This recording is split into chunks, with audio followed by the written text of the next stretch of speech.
China virus outbreak chilling recovery for Asian economies. Bangkok, AP. The virus outbreak in China has put South Korea's economy into an emergency situation, its president says. Japan is on the brink of recession and big manufacturers are forecasting a whole world of woe.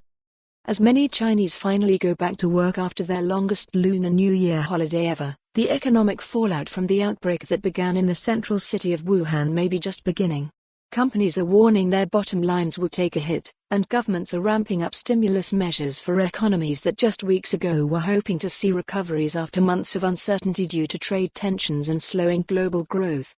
Emergency situations require emergency measures, South Korean President Moon Jae-in said Tuesday, calling for aggressive action to support companies dependent on trade with China and encourage consumers to spend more. The current situation is very serious, even more so than thought, Moon said. We should put every measure we can think of on the table, regardless of whether there were precedents or not, and employ every means possible. Many in the region were hoping that an easing of trade tensions thanks to a truce between the US and China in their tariff war would help revive sluggish trade this year. The virus outbreak has sideswiped the region with a raft of new, potentially much broader uncertainties.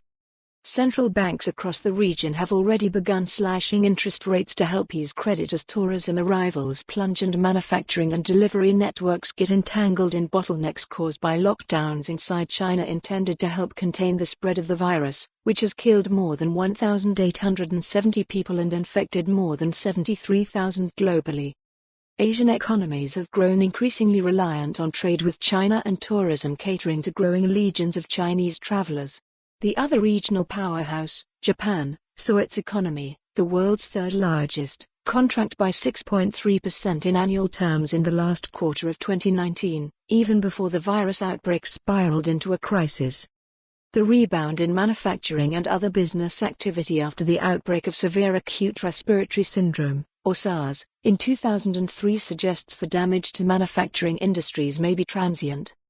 But the blow to regional tourism could persist, given the much broader travel restrictions and precautions put in place by regional governments and the much higher number of people affected. SARS killed fewer than 800 people and infected only about 8,000.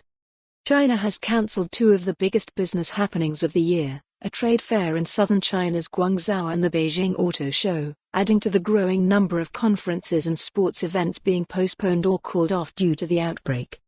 Tourism arrivals in Thailand, Singapore and other regional hubs. For more on this story, visit the news article link.